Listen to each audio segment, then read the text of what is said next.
Continuamos hoy, viernes 18 de febrero de 2022, el estudio de la obra Regeneración Humana de la hermana Radha Burnier, que continuamos en las preguntas y respuestas de la tercera charla que ella dio en la página 46. Hay una beatitud y un poder más allá de nosotros mismos que vienen en ayuda de aquellos que están preparados para recibirlos. Volvámonos hacia aquellas grandes fuentes de las cuales emanan incesantemente la fortaleza y la inspiración para todos los que, olvidando el yo, están resueltos a aprender y a compartir sin reservas. La idea mía era que habíamos, pero no lo anoté correctamente, era que la pregunta que primero se hizo cuando comenzaron las preguntas y respuestas sobre esta tercera conferencia era de la fraternidad, dónde empezaba, dónde termina, y lo último había sido, y yo creo que lo leímos completo, pero por si acaso la vamos a repetir, la respuesta de Radha. Tanto el egoísmo como la fraternidad se originaron cuando el uno se manifestó en dos. Claro, a la vez que hay manifestación mayábicamente dual o plural,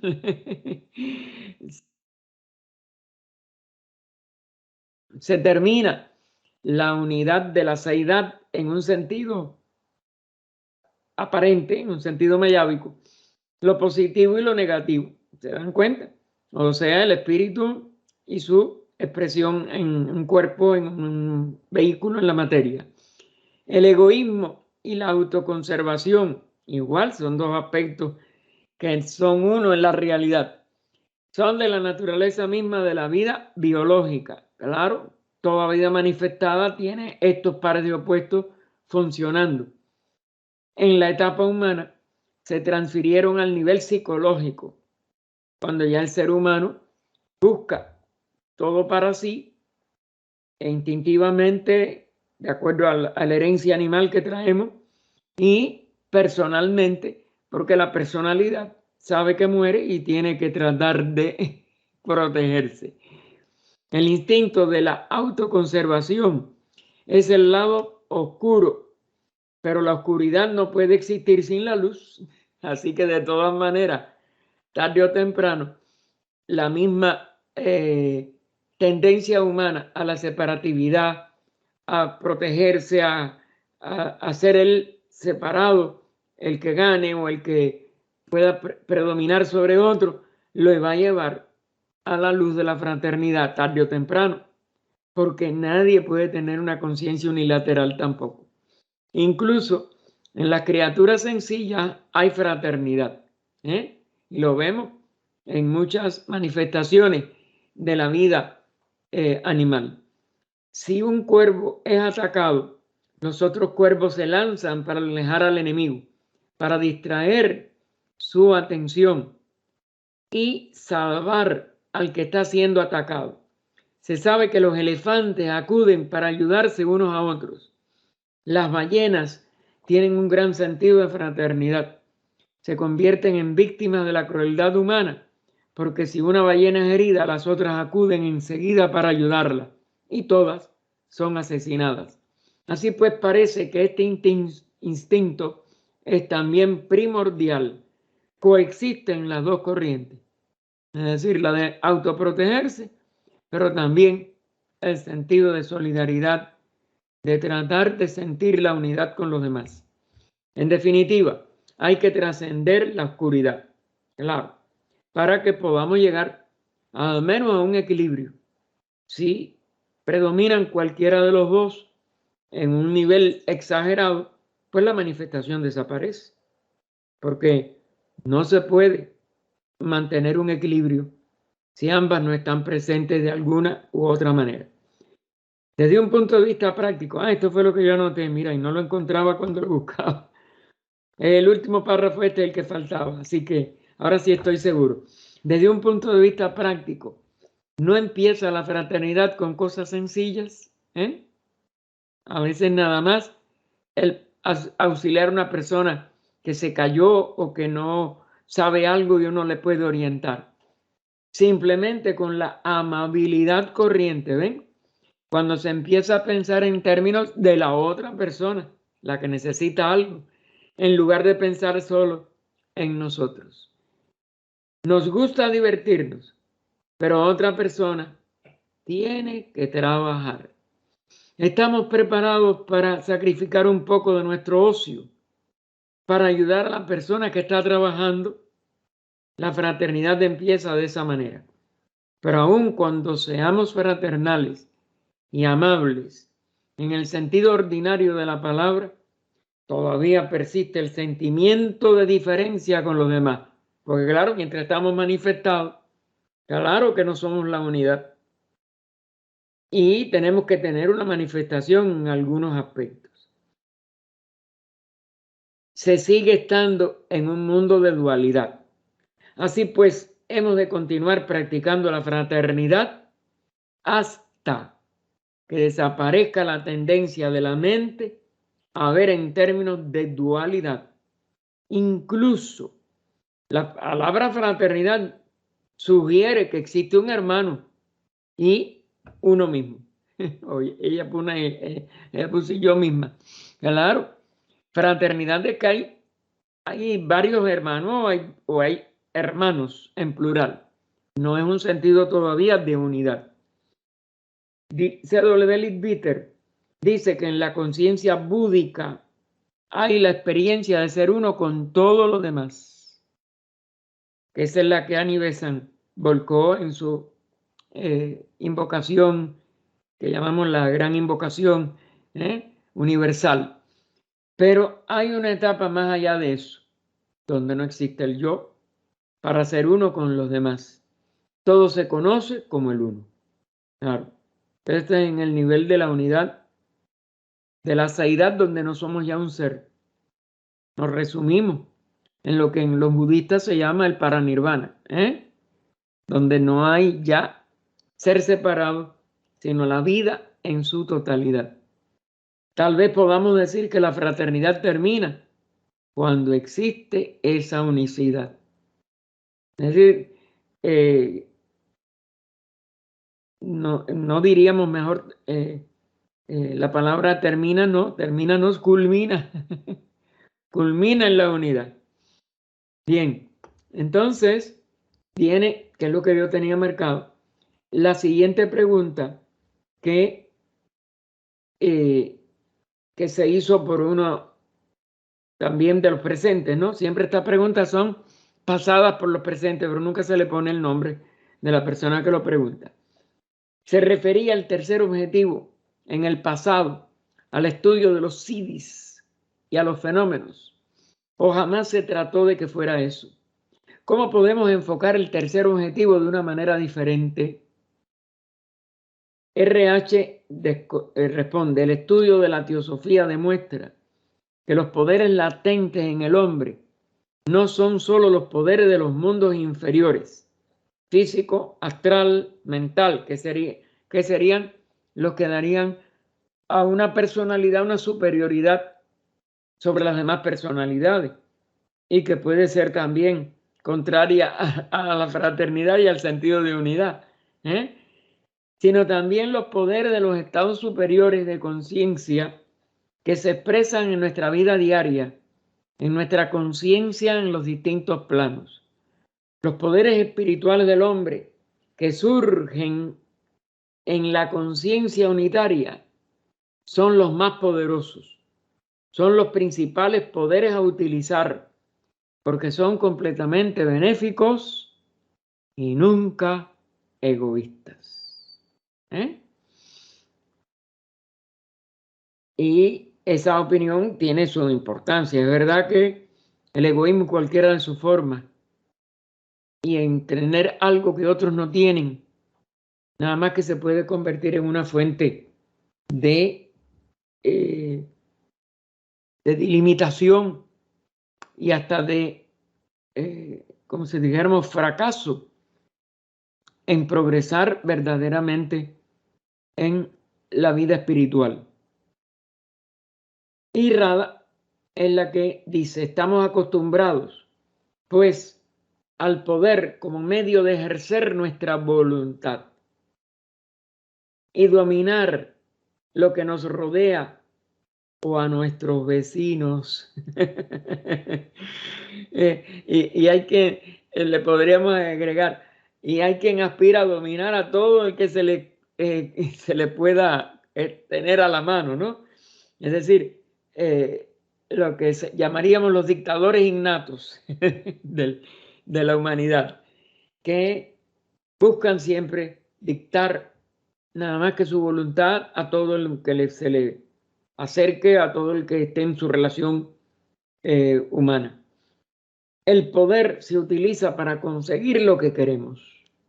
Y eso es otra tendencia que no es nada más que un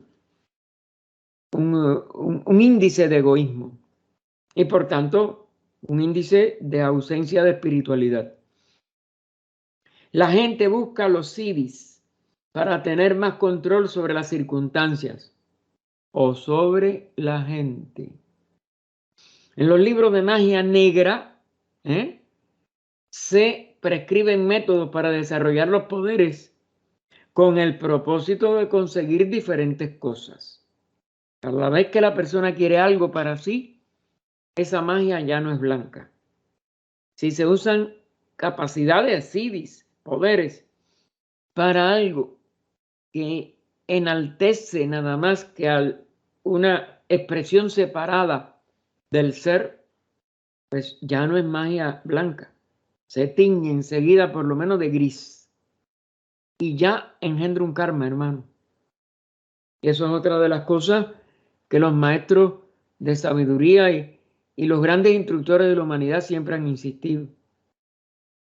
El cuarto Veda incluye mantras para controlar a los demás, aún en los Vedas. Fíjense cómo eso se fue reflejando en el decaimiento de la sabiduría antigua.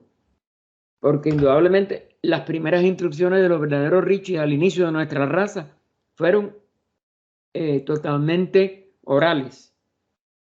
Y esos son los Vedas más antiguos, que no podían contener ninguna de estas barbaridades.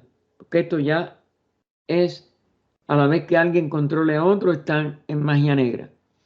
O quiera controlarlo, porque aunque no lo logre, ese mismo impulso es negativo y engendra un karma negativo, como es natural. Este concepto de poder es parcial y distorsionado. A la vez que se aplique sobre otros seres y para controlar sobre todo, pues ya es totalmente negativo. Como dice Luz en el Sendero, el único poder que tiene de verdad un verdadero discípulo, un verdadero ser superior, un aspirante a ser un ego liberado de la rueda de nacimientos y muerte, es el de aparecer como nada ante los ojos de los hombres. Aparecer como nada. Luego, ese es el único poder digno de un discípulo de los grandes seres. Cada facultad es un poder. En ese sentido, son los que todos tenemos para poder, las capacidades, para poder pensar, para poder hablar, para poder investigar la vida, etcétera. Son poderes. Pero esos no están latentes. Aunque algunos en sus facetas más altas puedan todavía no estar autoconscientemente educidos. Tomemos la facultad de la visión, que nos capacita para ver todas las cosas maravillosas que nos rodean. Estos magníficos árboles, las cualidades de nuestros semejantes, etc. Se pregunta Rada, ¿dónde estaríamos si no pudiéramos ver?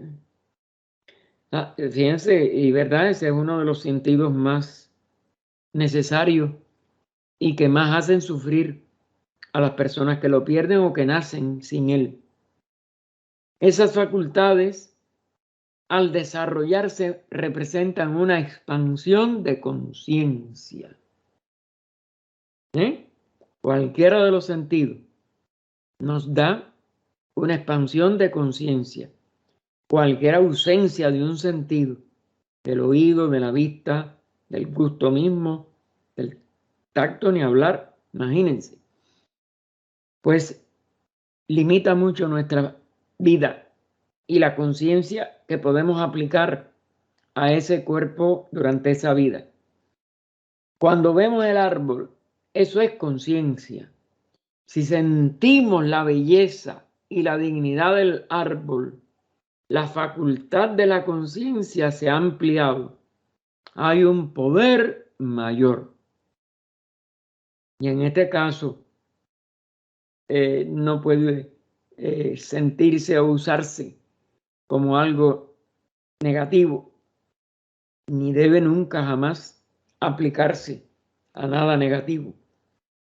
El desarrollo de nuestras percepciones internas es un poder en un sentido distinto del término. A medida que la conciencia se desarrolla y se expande más, llega a ser más completamente consciente de la belleza, del gozo, de la paz, de la naturaleza esencial de la vida. De modo que los poderes latentes en el hombre, como dijo Ricky, miren, esa anterior, esa RH era esta que le decían Ricky, son poderes espirituales. Y por eso es que son sagrados, hermano, y no deben jamás usarse para ningún egoísmo ni beneficio personal. No existe diferencia entre el conocimiento de la belleza y el amor. Lo verdaderamente bello es amoroso, lo verdaderamente amoroso es bello. Y amar realmente y ser internamente bello. Aquí la inspiraron a ella de una manera casi que poética. Pensar en el amor no es amor. Es decir, eso es una facultad del intelecto. Pero si el amor es una forma de conocimiento, entonces no hay ningún vacío entre la conciencia y aquello de lo que es consciente. Es decir, se unifican. Fíjense si eso ya es más profundo y es más capaz de llevarnos a esa sabiduría o de hacernos más conscientes en el nivel de sabiduría, aunque no sea en el del intelecto. Así pues, los poderes latentes en el hombre solo se desarrollan con un despliegue de la conciencia, lo cual significa el desarrollo del conocimiento. El conocimiento es la naturaleza esencial de la conciencia. Es conocer. El conocimiento incluye conocer todos los aspectos de los valores absolutos, tales como la belleza, la verdad y la dicha. Y esto de verdad que es una clave muy, muy importante, profunda. Son verdaderas claves, hermano, para no caer en los errores de que si tengo un poder extrasensorial, como se les llama ahora en el lenguaje científico, yo puedo entonces defenderme de los demás de una manera superior. Yo puedo dominar a los demás sin que ellos se den cuenta. Transmisiones de pensamiento, cosas así, que mucha gente quiere usar para poder hacer que los demás le obedezcan. Eso es totalmente inaceptable en un estudiante primero de teosofía, en un aspirante a la vida espiritual y en un discípulo de los grandes seres. qué gran ser se va a hacer cargo de quien tiene esa todavía limitación que se puede convertir en algo muy negativo para la vida ajena y decir que, que esas tendencias de dominio ajeno, etcétera, van a ser poderes latentes en el hombre que tiene que ver con este tercer objetivo. Eso nada más que un absurdo y una total confusión en el mejor de los casos y un peligro enorme para la vida espiritual. Y ahora la otra pregunta.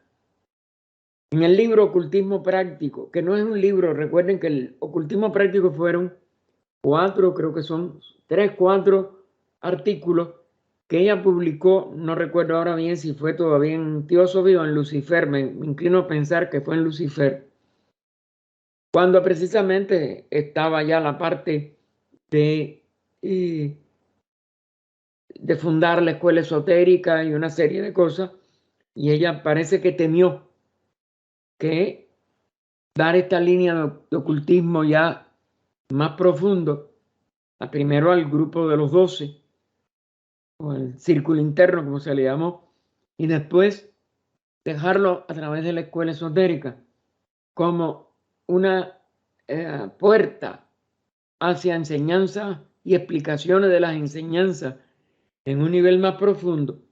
Pues ella publicó esos artículos y después se hizo, es más bien un folleto, creo que tiene 4, si mal no recuerdo, 3, 4 artículos, y sí, se publica en forma de folleto, pero eso no es un libro. Los libros fundamentales de ella nada más que son, y esto lo tenemos que tener bien en claro, y de los cuales nada más que uno es pequeño, pero es el más grande de todos, es Isis sin velo, la doctrina secreta, la clave de la teosofía, y el cuarto es dedicado a los pocos verdaderos místicos de la sociedad, la voz del silencio.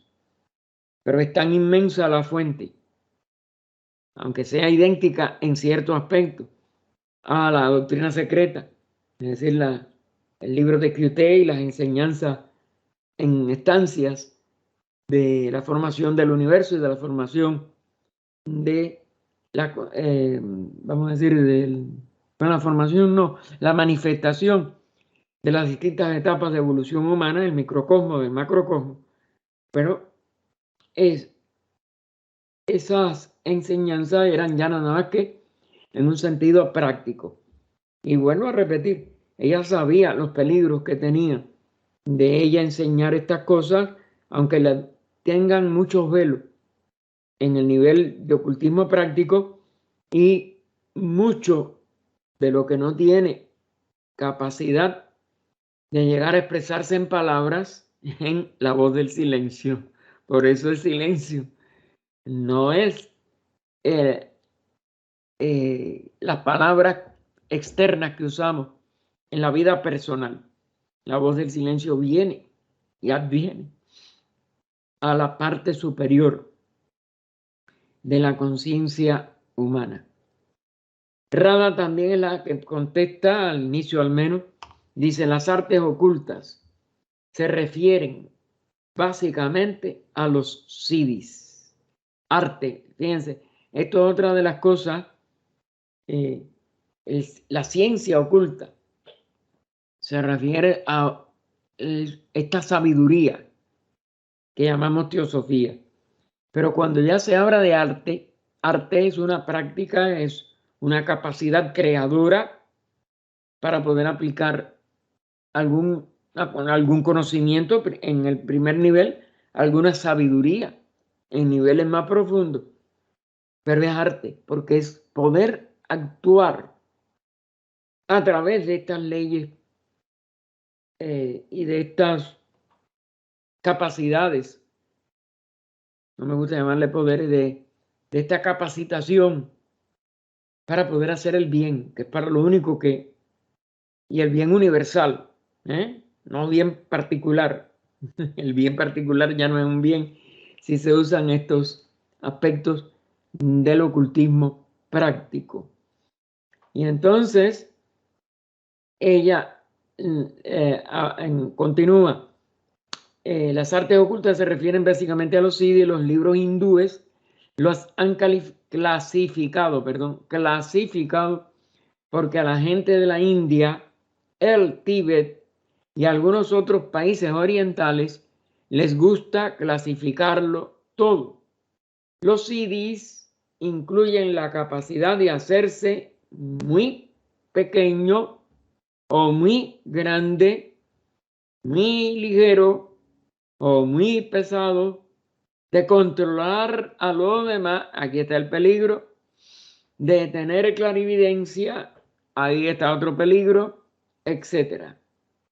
La palabra siddhi significa básicamente perfección, realización, o una palabra todavía más abarcante, realización, es decir, un ascenso interno a un nivel de sabiduría que puede tener sus reflejos en palabras, etcétera, pero en el fondo, lo más profundo de esta capacidad, de estas capacidades, de esta arte de manejar leyes superiores, que es lo que es lo más fundamental, es decir, que estas leyes nosotros las podamos usar a nuestro arbitrio, a nuestra libre voluntad, y la materia de ellas nos responda. Porque ahí es donde, aunque de todas maneras hay sus peligros, el dominar la vida inferior de objetos que pertenecen a los reinos inferiores, etcétera, aunque tienen su vida, mineral, vegetal, animal, no sé, pero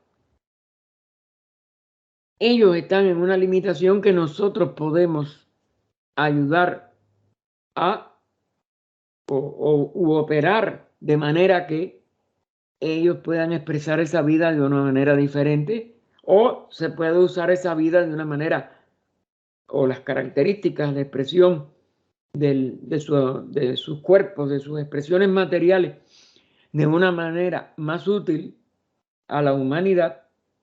Y sobre todo, fíjense que eso es uno de los límites que tiene el adepto. Puede usar todos esos siddhis, pero en beneficio del todo, nunca en beneficio ni propio ni particular de una sola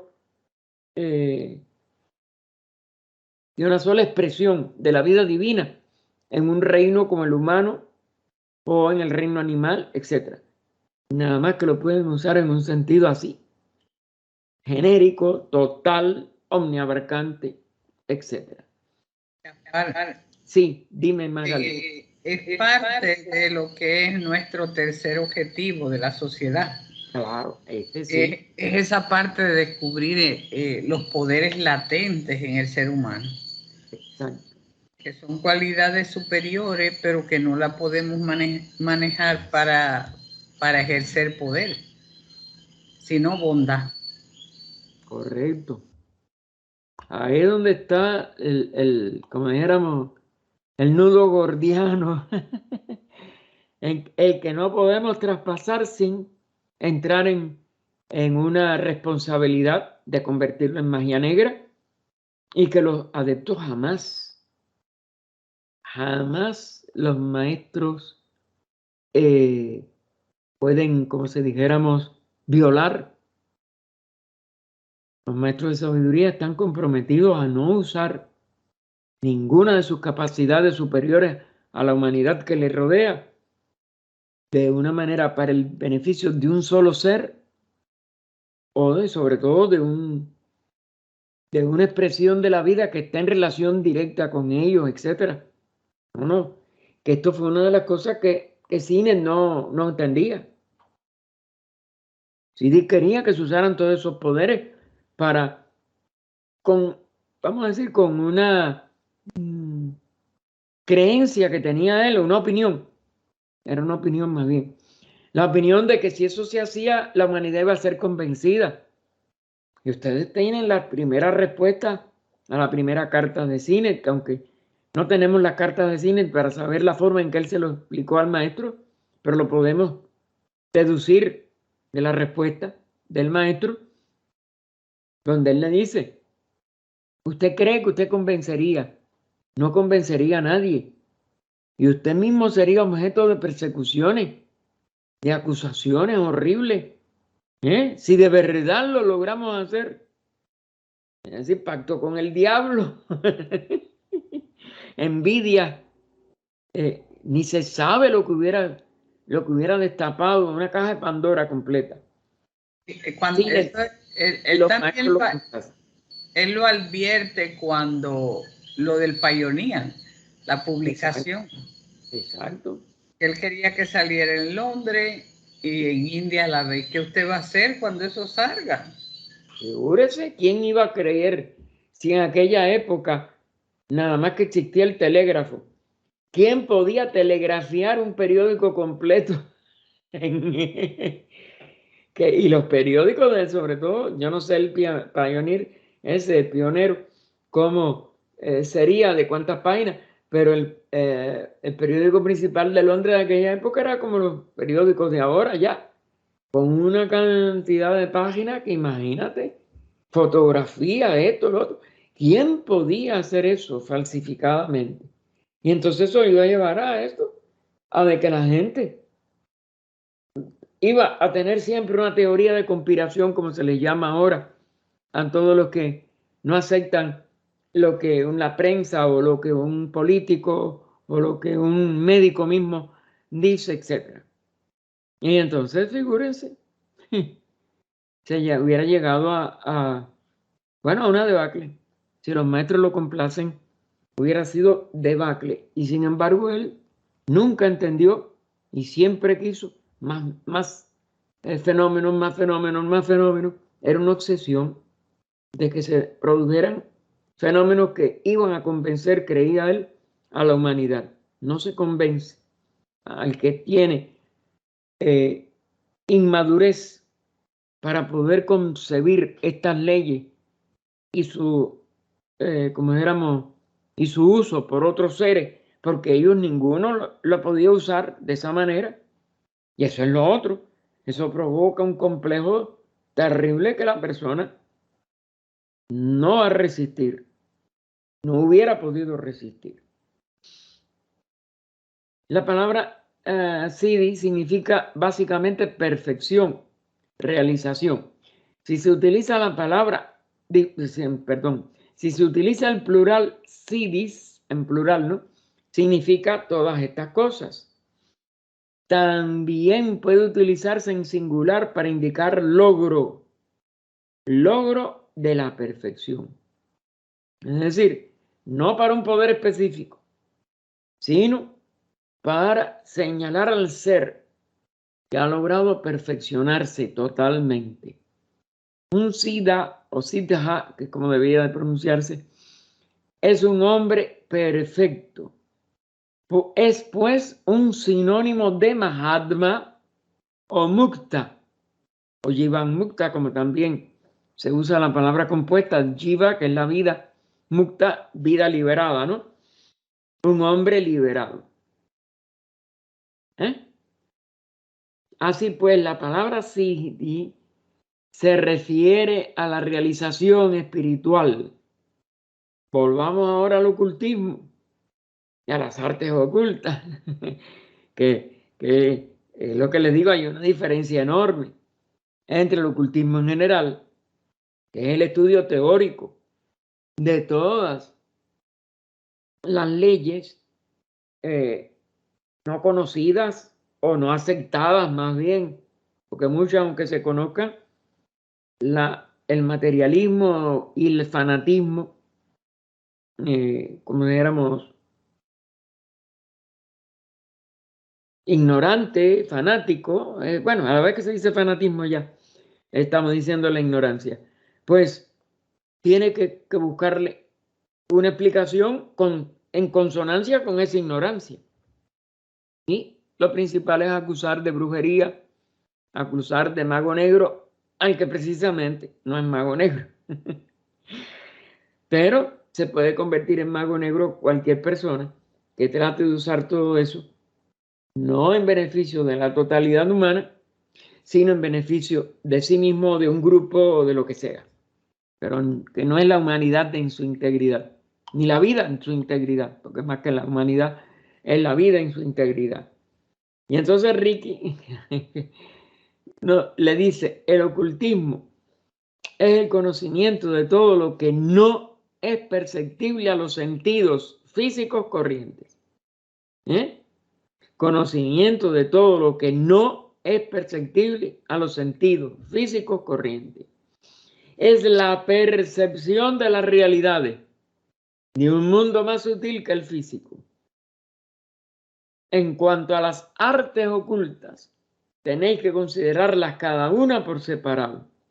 Es decir, ya cada expresión de lo oculto en un nivel práctico, pues tiene entonces visión, audición, capacidad de modificar la estructura de la materia y de la expresión de la vida de esa materia, etc.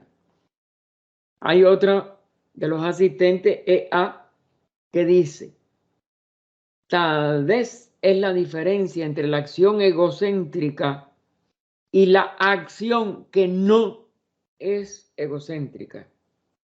Es decir, la que busca el centro de sí mismo como la verdadera expresión de la vida digna, de la vida superior, de la vida total, etc.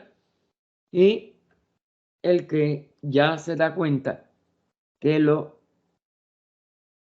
que no tiene ese centro, sino que se hace por el bien del todo, por el bien total, es lo único que es verdaderamente oculto en el sentido superior, porque indudablemente el egocentrismo no tiene que ver con lo superior. Digo, sí, claro, nada más que es inferior.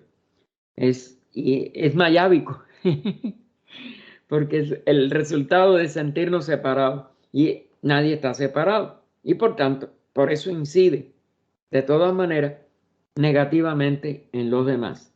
Entonces Yachi nos dice, o les dijo a todos, porque creo que recuerden que esto es en una reunión, el ocultismo es la ciencia del lado oculto de la naturaleza. Ciencia porque se basa en leyes, y no en supersticiones o en ideas ignorantes de que no hay leyes y podemos hacer lo que queremos, etc. Así que el ocultismo es la ciencia del lado oculto de la naturaleza. Lo que percibimos es muy, muy poco de la totalidad de la naturaleza. Y está bien el énfasis, ¿no? Es muy poco, pero muy, muy poco. De modo que hollar el sendero oculto es ir en pos de la realidad que se encuentra más allá de la forma o las formas, cuando las vemos como grupo o como pluralidad de formas superficiales. La forma siempre está en lo superficial. Que nuestros sentidos, las formas superficiales que nuestros sentidos y nuestra mente habitual son capaces de percibir. Es decir, nosotros tenemos una percepción promedio que están medidas y todos los 5 sentidos. Sabemos los promedios de vibraciones en el éter o en el aire o en cualquier medio en que nosotros tengamos que utilizar para poder usar ese sentido. Y sabemos que eso tiene un rango de una amplitud o una franja de las mediciones que se han hecho bien en el aire, ¿no? Vibraciones por segundo y como él se mueve, como él se expande, de metros o de kilómetros o de lo que sea por segundo, que el sonido tiene. Y también la luz, que bueno, se sabe que llegamos a 300.000 kilómetros por segundo y así sucesivamente. Pero esto está ya, como dijéramos, tabulado por los instrumentos de medición que tenemos y por el promedio de seres humanos que los perciben. Y por eso se sabe que las ondas luminosas que vemos como dijéramos, cómo se pueden tener las estadísticas, aunque indudablemente cada ser humano puede tener menor que lo estadístico o alguna sensibilidad mayor, pero eso es como dijéramos, de muy pequeño rango. Lo normal es que las ondas luminosas sean perceptibles como la luz blanca y los 7 colores cuando pasan por un prisma, de tal vibraciones por segundo a tal. ¿Por qué? Lo que llamamos colores no es nada más que dentro de ese rango de vibraciones que son perceptibles como luz, pues los colores cuando empiezan en el espectro, ¿no? En el nivel rojo son los de menor número de vibraciones por segundo en el éter, en el hipotético éter, como se le dice de la ciencia. Y las vibraciones violetas son las más altas, las de mayor velocidad por segundo. Pero eso no significa de que nuestra capacidad de visión empiece en exacto el punto que se da como el inicio de la percepción de la luz y que nunca pase del máximo de vibraciones por segundo de lo que se le da al violeta, y después los rayos son ultravioletas, que sabemos que pueden quemar, etcétera, etcétera, pero no son visibles. Así que eso es, como si dijéramos, que el ocultismo es el estudio de ese aspecto del lado oculto de la naturaleza, de lo que no vemos, de lo que no percibimos, oímos, de lo que no tenemos, como si dijéramos, información total alguna. Mientras no podamos llegar a un número enorme de seres humanos que tengamos la certeza de que esas mediciones son correctas.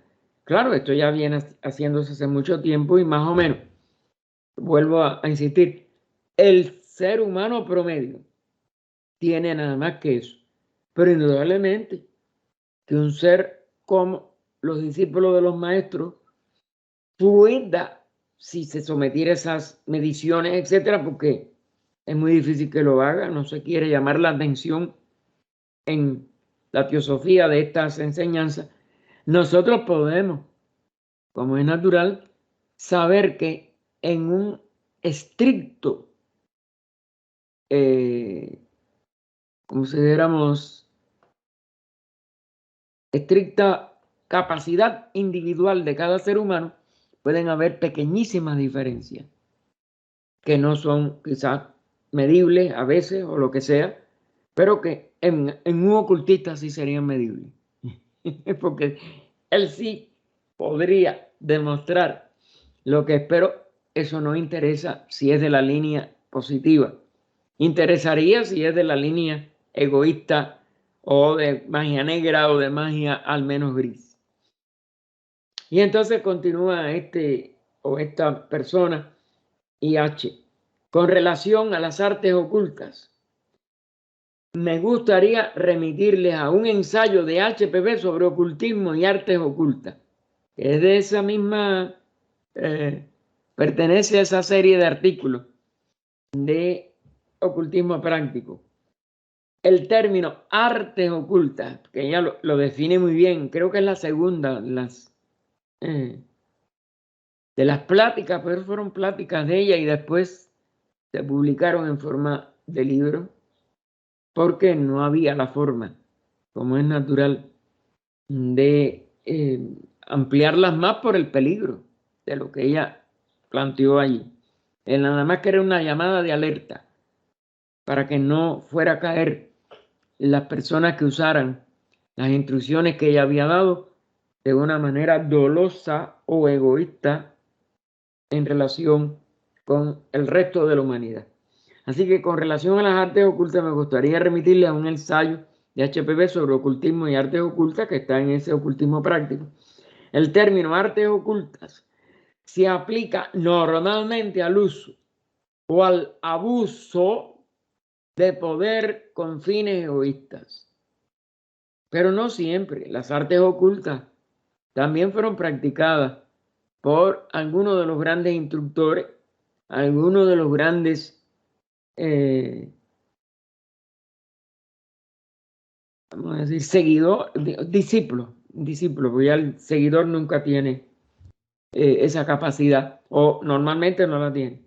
Y si la tiene, por ejemplo, mediunímicamente, casi siempre lo lleva al desastre. Así que en este artículo de ocultismo y artes ocultas, se aplica artes ocultas normalmente al uso o abuso del poder con fines egoístas. Esto no significa que tenga que usarse como a tal, pero así como a la palabra ocultismo, que es ocultismo en español, en Occidente ha adquirido un sentido peyorativo. Tiene un mal sabor, y vuelvo a repetir, por tanta magia negra practicada en la Atlántida, pero también por tanta ignorancia fanática de las religiones occidentales, y aún de la misma ciencia occidental, que no, vamos a decir, que no admite que eso pueda existir. Y entonces, si peligroso es que se aplique por personas interesadas, más peligroso es que la ciencia diga que eso no existe y atrevidos puedan dañarse por pensar que si no existe, pues no tiene importancia, es que usted lo pone en práctica algo de ello. Y sí, como si es una ley, como si hay leyes ocultas, como hay sí capacidad de manejar esas artes ocultas, la persona puede herirse de una manera o herir a otros de una manera horrible por desafiar la existencia verdadera o real superior de estos aspectos. Así que en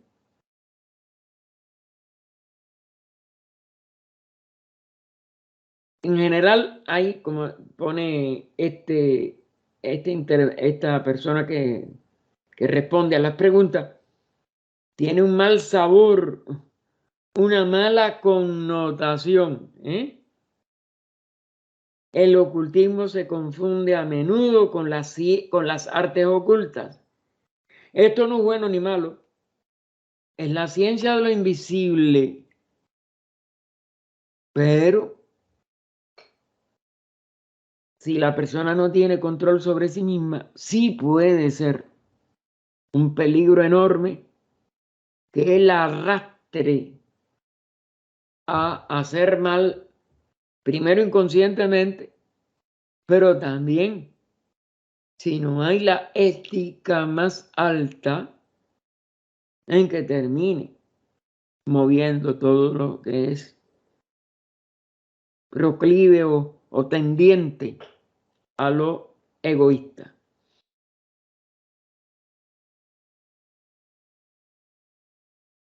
Así que él está diciendo de que no es bueno ni malo de por sí, ok. Es la ciencia de lo invisible, pero es peligrosa. Le agregaríamos. Es como el estudio del lado visible de la naturaleza. La química, por ejemplo, que una vez que habéis descubierto los elementos químicos, podéis utilizarlos para envenenar a la gente o para curarla. El ocultismo es neutro, es la ciencia del lado oculto. Lo que lo que vosotros hagáis con los resultados de vuestro estudio, lo mismo pueda ser bueno que malo, beneficioso o perjudicial para la humanidad. ¿Correcto? Y por eso es que la sociedad lo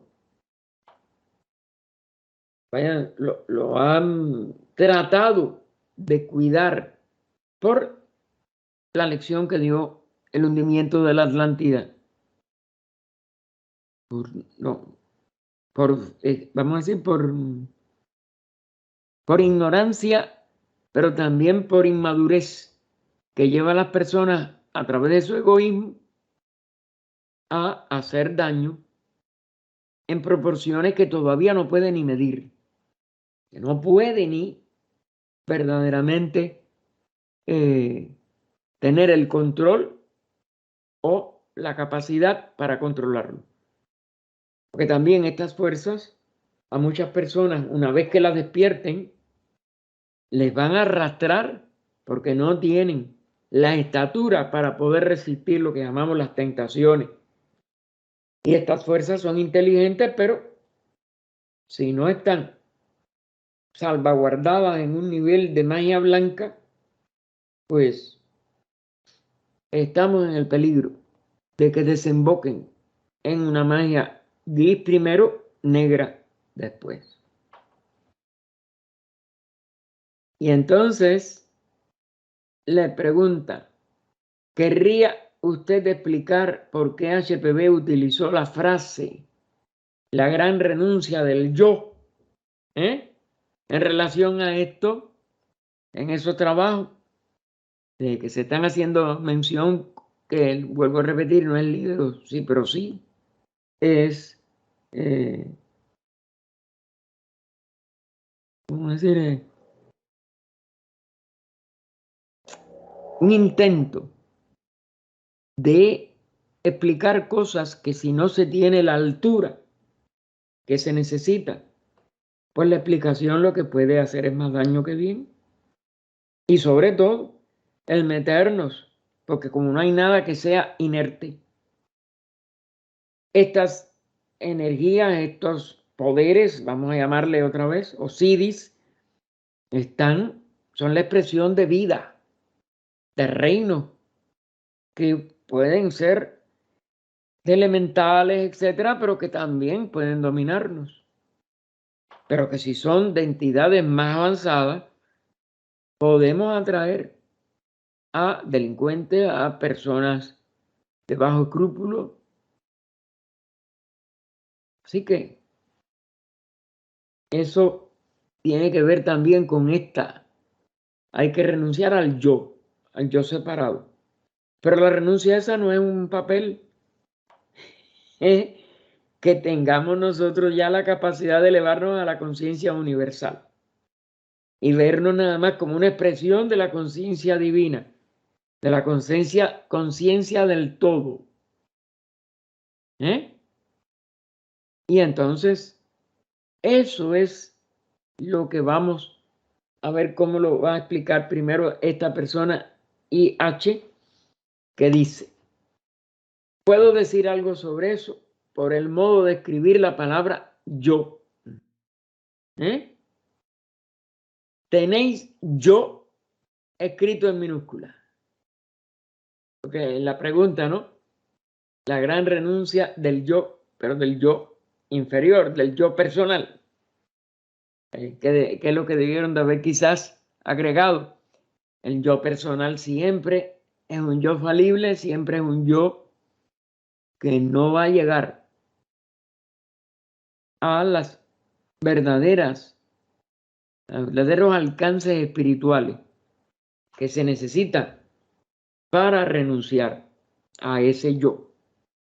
el yo personal. Si nosotros no hemos descubierto nuestro yo individual, y todavía más allá, si nosotros no hemos descubierto y autorrealizado plenamente el yo universal, ¿cómo vamos a renunciarlo al inferior? Si el inferior es el que usurpa el sentido de conciencia en nosotros, cuando es nada más que un resultado de los vehículos inferiores y de la deformación del verdadero, vamos a decir, la verdadera esencia de la vida una, ¿eh? Que nosotros tenemos que autodescubrir primero para poder renunciar entonces al falso yo personal. Y entonces enfatiza, ¿no? Tenéis yo escrito en minúscula, tenéis yo escrito con la letra inicial en mayúscula y tenéis yo escrito con las dos letras en mayúscula. Aquí en el caso del inglés hubiera sido es una sola letra, ¿no? I, la I en mayúscula, pero ese yo que en minúscula es el self en inglés, que es sí siempre con minúscula un sentido del yo inferior. Puede haber self con la S, por si alguno de ustedes encuentra este libro en inglés, en la inicial mayúscula y entonces está el self completo, S-E-L-F, en mayúscula total. Aquí, claro, es de dos letras y también, bueno, repito, también algunos de estos puede ponerse con la letra Y en mayúscula, porque es así, siempre se pone mayúscula, que es el I. Pero de todas maneras, ninguna de estas variantes en cualquier idioma van a ser seguras. Ni se puede uno decir que yo lo dominé, que yo renuncié, que yo... Porque eso es un estado de evolución que trasciende la personalidad, que trasciende el nivel de ser separado o de sentirnos separados, y que nada más que puede renunciarse cuando se renuncia desde el ser universal, desde la conciencia no solo de la individualidad, sino de la conciencia átmica, que es total y que abarca el universo total, completo. Y entonces, claro, al poner todas estas ¿no? variantes del yo, que son variantes de la conciencia que está funcionando en nosotros, como lo que separamos para nosotros, para cada uno de nuestras expresiones, pues dice, ¿cuál es el yo al que hay que renunciar?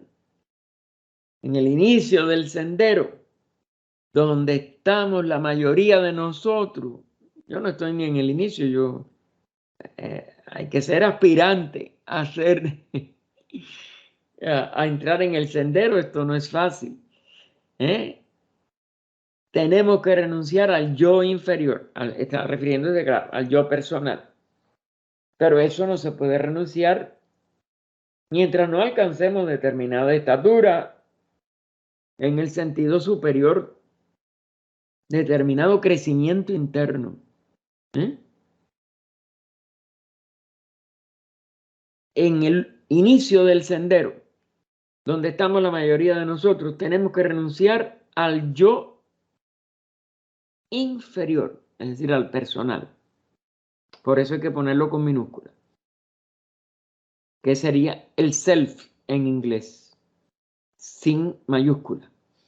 En una etapa posterior del sendero, tenemos que renunciar incluso a lo que nos gusta llamar el yo superior, ya con inicial mayúscula, porque hemos de perder todo sentido de separatividad en cada nivel.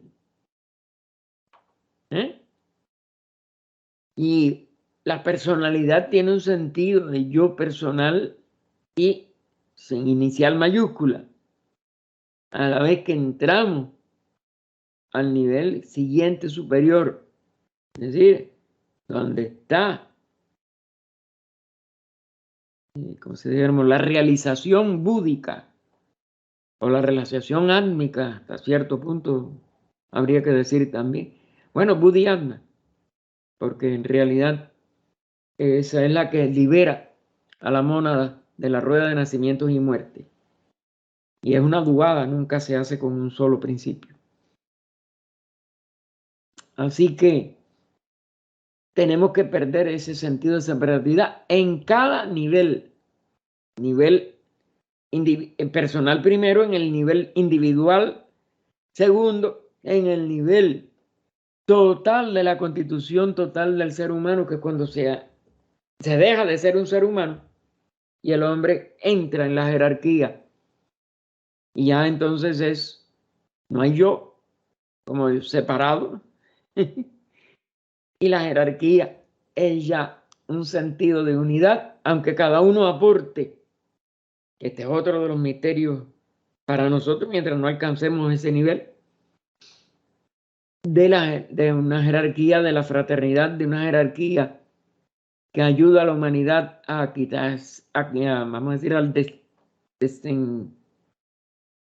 desentenderse totalmente, al liberarse totalmente de todo sentido de expresión separada, manifestada.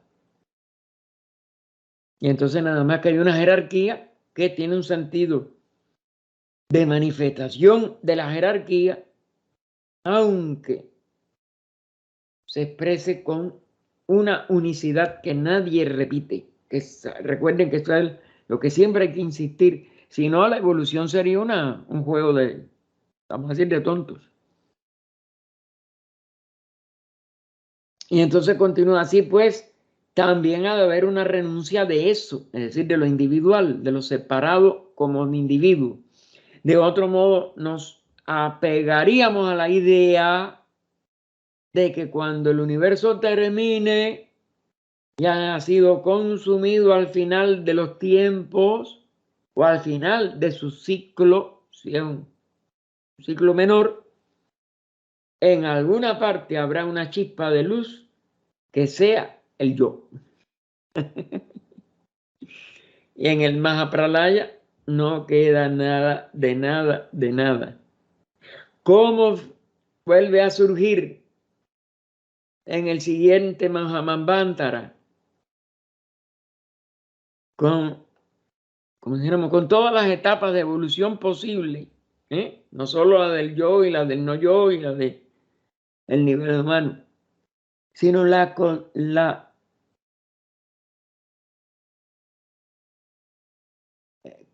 realización, la palabra es la que hay que buscar siempre, la realización de la unidad en el nivel ya irreversible, y que se entra en el paranirvana verdadero del budismo original, porque no se queda en ningún nivel que tenga que retomar como nivel separado, sino que cuando surjan las grandes jerarquías, va a estar en alguna de esas jerarquías en el momento adecuado de que esa jerarquía sea de manifestación de un universo superior y de un universo que va más allá. Y entonces serían los Yanchohan de ese universo o los logos de ese universo, etcétera, etcétera, los cuales no tienen ningún tipo de retroceso a lo que llamamos sentido de separatividad, pero que cumplen de todas maneras funciones de funcionarios totalmente superiores de lo que hoy es un sistema solar, de un sistema planetario, etc.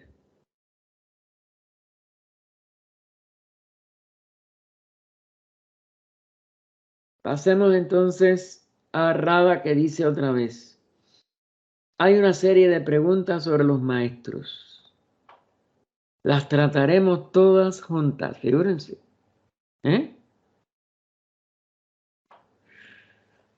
Eso no es fácil para nosotros, y yo creo que sobre los maestros no debía de hacerse ni preguntas. No debe nada más que es aspirar a poder relacionarse uno con ellos, no solo como cartas, como hizo Sinan, sino en la conciencia que busca la liberación de la rueda de nacimientos y muertes para el total de la humanidad, y hacernos entonces, a través de nuestra voz del silencio, que es el unimaestro, poder comprender los maestros de sabiduría que tanto ayudan a la humanidad como jerarquía. Porque nosotros no vamos a hacer jerarquía de esta fraternidad hasta el momento en que nos liberemos de la rueda de nacimientos y muertes. Todo esto es, hasta cierto punto, eso yo creo que fue lo que sobre todo llevó a Krishnamurti a decir algunas cosas que fueron interpretadas muy torcidamente, y que cuando ustedes, ya después de aquel primer, vamos a decir, impacto, porque fue un impacto lo que él hizo en 1929 y la disolución de la orden, pues ustedes tienen que ir entresacando entre líneas o entre palabras de las que él pronuncia, porque hermano, si no nos engañamos todavía más, y eso no lo podía aclarar. Cada uno que siga su completa y autorresponsable búsqueda. Pero hablar a los demás sobre los maestros sin uno ser ni tan siquiera un discípulo es bastante arriesgado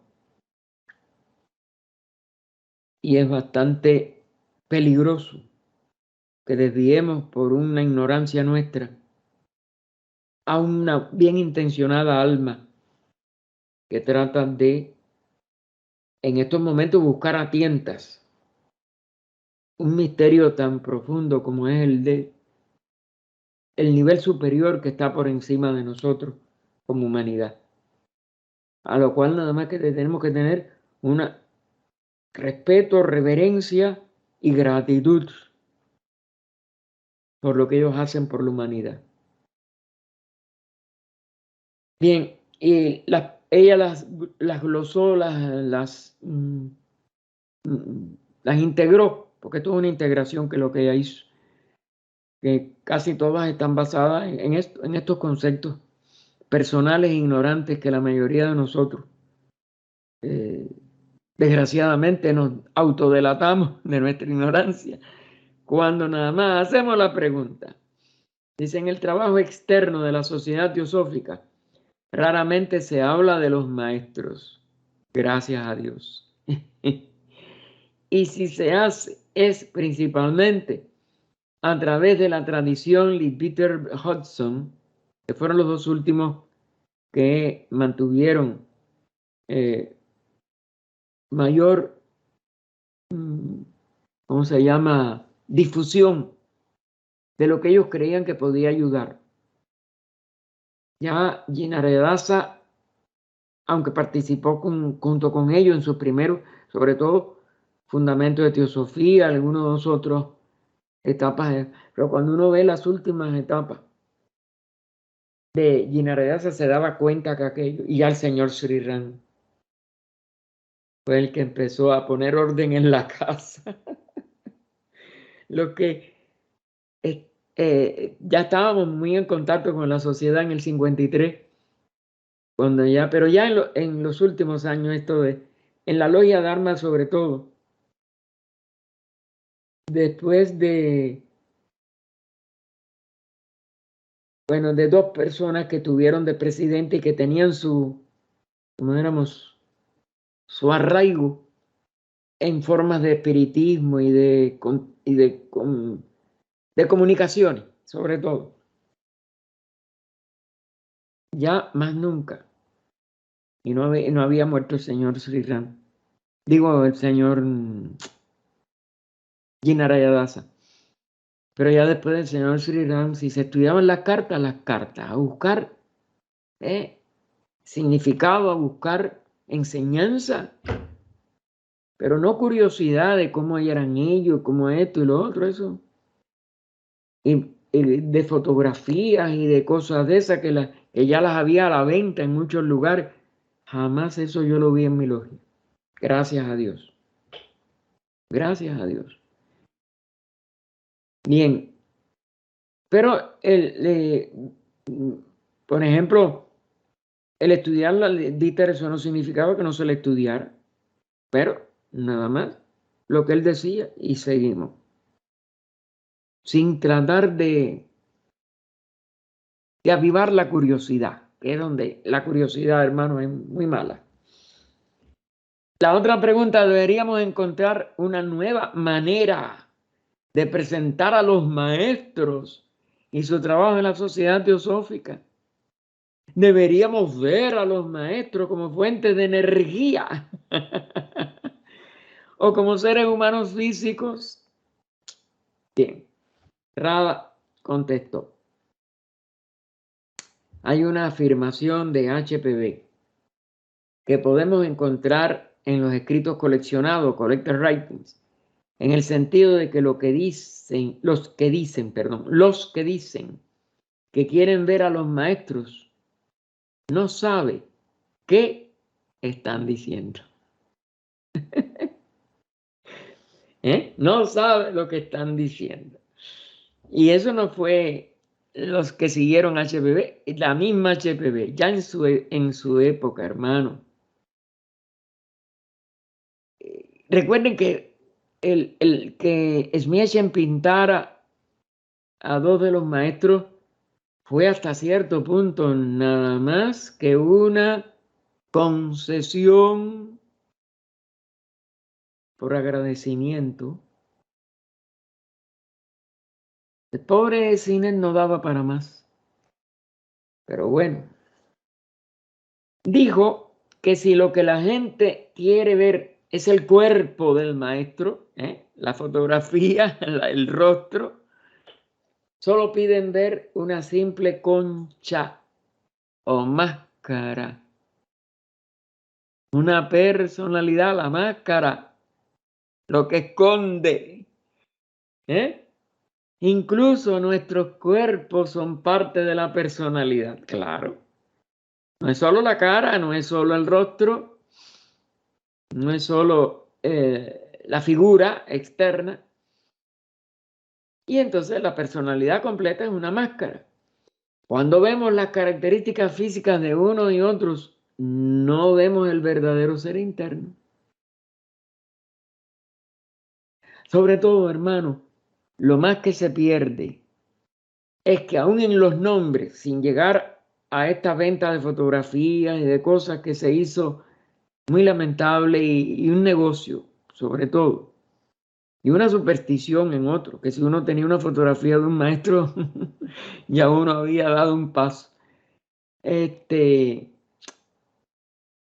Eso no es nada más que un autoengaño. La relación tiene que ser con el ser. Tiene que ser por la purificación. Tiene que ser por la vibración que sea compatible con la de estos seres. Uno de estos seres, si se presentan desde tiempo, antes de que ese ser humano lo merezca, vamos a decir, o ya no le haga daño, le puede precipitar un karma espantoso. Y entonces nosotros nada más que tenemos que buscar que nuestro ser interno sea compatible, sea armónico, sea vibratoriamente afín al verdadero ser interno del maestro. No conocemos a una persona conociendo su apariencia, su personalidad, su sonrisa o lo que sea. Eso es incluso más real cuando se trata de los maestros, claro. Porque los maestros tienen todavía un nivel de vida mucho más interno que nosotros. Tenemos que llegar mucho más interno a nuestra verdadera condición de lo inmortal evolucionante en nosotros, nuestro verdadero ser superior, nuestra verdadera tríada espiritual, para que los maestros que tienen un interno mucho más alto, mucho más sutil, podamos nosotros entonces tratar de vibrar en la misma armonía de un ser autorrealizado. No conocemos a una persona, continúa Rada, conociendo su apariencia. Eso es incluso más real cuando se trata de los maestros. HPB dice que el maestro es esencialmente sus principios superiores, ¿ven? Que él retiene para bien de la humanidad, como Nirvanakaya. Pero es que esos principios superiores en el maestro, recuerden lo siguiente, no están movidos por esencia elemental, que en nosotros no es la esencia elemental, tampoco, pero no es el nivel atómico total. Nosotros tenemos elementales, los terrenos elementales son del mental para abajo, correcto. Todos nuestros cuerpos están formados de esencia elemental, de la personalidad. ¿Dónde se empieza a perder la vida inferior o elemental que está tratando de descender? En el nivel causal. Pero aún allí nosotros no tenemos lo mismo que los maestros. Buddhi, lo que tenemos es un átomo permanente y en alma igual. Nosotros no tenemos, y ellos menos. Entonces, lo único que hay que desarrollar es esa conciencia búdica como dijéramos, la expresión de nuestro espíritu átmico. Ninguno de nosotros tiene contacto consciente con estos niveles tan superiores. Hasta ahora, yo por lo menos no lo tengo. Si ustedes lo tienen, felicidad.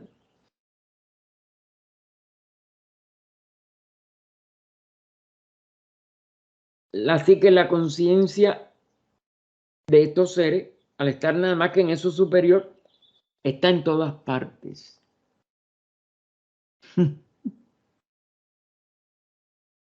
Pero está en todas partes en ese nivel. Entonces hay que elevarnos a ese nivel, no hay otra solución. Por tanto, no está limitada por el espacio. Si vemos simplemente las formas, y ni por el tiempo. Si vemos simplemente las formas físicas, se nos escapa el verdadero maestro. Puede que veamos una forma dignificada, eso es otra cosa. Porque claro que ellos retienen expresiones en los niveles con forma, pero ahí sí muy diferente a la nuestra, no de esencia elemental, sino de esencia monádica. ¿Ok? Y claro, tiene que estar mucho más dignificada. Pero lo esencial se nos escapará. Porque tenemos que vibrar más allá de nuestra esencia elemental. Tenemos que haber purificado nuestra naturaleza para poder estar en condición aún de probación, de discípulo en probación. no ya del discípulo aceptado. Puede que veamos una forma dignificada, pero lo esencial se nos escapará. Es como ver una flor y no responder a la belleza de la flor, sino ver solamente algo material. No tiene ningún sentido especial. Y aquí ya tenemos que dejarlo porque se nos hace ya la hora. Aparte, para seguir con esta vibración de los adeptos el próximo viernes, que es esta página 48.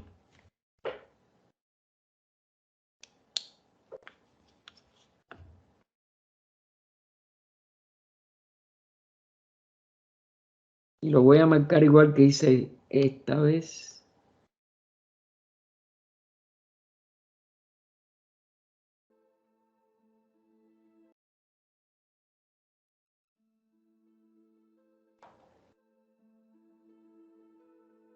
Con amarillo y ya.